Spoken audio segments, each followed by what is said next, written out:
मंत्री जी आज खुशहाल है। गोपालन मेरे पास उत्तर आ चुका है। आ चुका है तो माननीय मंत्री जी, पूरा प्रश्न पूछिए। आपने खंड 2 में मेरी विधानसभा में मनोर थाना में 18 गौशालाएं हैं और 1 जनवरी 2023 से 31 दिसंबर 2023 तक आपने इनका अनुदान दे दिया गया है। इसके लिए तो सरकार को बहुत बहुत धन्यवाद। दूसरा, मैं आपसे पूछना चाहूँगा कि इन 18 गौशालाओं में आंवलेड़ा, सोरती, अर्जुनपुरा और उमरिया गौशालाओं का अनुदान राशि नहीं दी गई है, तो ये कब तक दे दोगे और इसके क्या कारण रहे?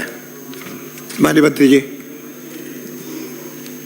माननीय अध्यक्ष महोदय, मैं माननीय सदस्यों को बताना चाहूँगा कि जो पात्र गौशालाएँ मनोर थाना विधानसभा में थी 18, उनको 18 गौशालाओं को 12.59 करोड़ रुपए की राशि अनुदान के रूप में जारी हो गई है।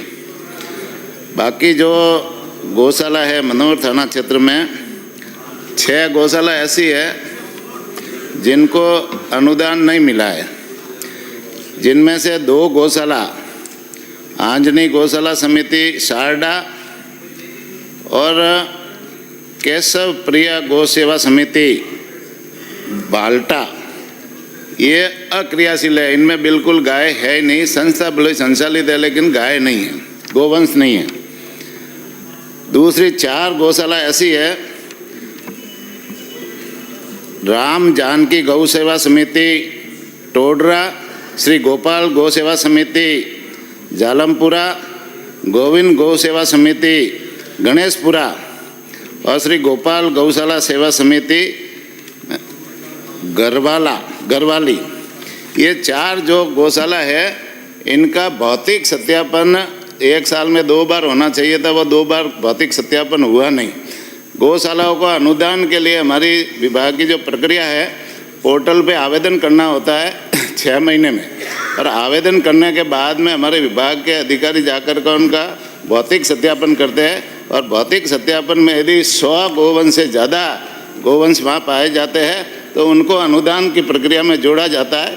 2 बार भौतिक सत्यापन के बाद में तीसरे भौतिक सत्यापन में उनको अनुदान दिया जाता है। तो ये गौशाला उसमें पात्रता नहीं रखती, उन्होंने भौतिक सत्यापन नहीं किया, इसलिए उनको अनुदान नहीं मिला।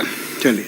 और माननीय अध्यक्ष महोदय, मैं मंत्री महोदय से पूछना चाहूँगा कि वर्तमान में गौ माता की दयनीय स्थिति है, तो जो वर्षों से जो गौशालाएं संचालित है, क्या सरकार वर्षों से संचालित गौशालाओं को भूमि आवंटन करने का विचार रखती है तो कब तक और नहीं तो क्यों? माननीय मंत्री जी। माननीय अध्यक्ष महोदय, वैसे राजस्थान में 4140 के आसपास गौशालाएं संचालित है, जिनमें 3043 गौशाला जो पात्र है उनको हमने इस बार अनुदान दिया है। ये तो मनोहर थाना का ही पूछ रहे हैं। हाँ, तो मनोहर थाना में भी जैसे 18 गौशाला को अनुदान दिया, 17 जो अपात्र है उनको नहीं दिया। अब कई गौशाला ऐसी है, इनके मनोहर थाना क्षेत्र में भी होगी और राजस्थान के दूसरे जिलों में भी है, जिनके पास में अपनी खुद की भूमि नहीं है। कई गौशालाएँ चारागाह भूमि पर स्थित है और कई शिवाचक पे स्थित है। शिवाचक जमीन पे जो स्थित है उनको तो भूमि आवंटन करने की प्रक्रिया है, जिला कलेक्टर उसको भूमि आवंटन करता है। लेकिन जो गौशाला चारागाह में स्थित है उसमें गुलाब कोठारी द्वारा जो रिट लगाई गई है, कोर्ट का फैसला है कि हम उनको चारागाह भूमि में से भूमि गौशालाओं को या किसी व्यक्ति विशेष को अलॉट नहीं कर सकते, इसलिए ऐसी गौशाला इनके है तो उनमें तो नहीं हो सकता। लेकिन यदि वो कोई गौशाला को ट्रांसफ़र करके शिवाचक पर स्थानांतरित करेंगे और फाइल लगाएंगे तो निश्चित रूप से उनमें भूमि आवंटन करने की प्रक्रिया हम करवाएंगे। श्री रेवंत डांगा।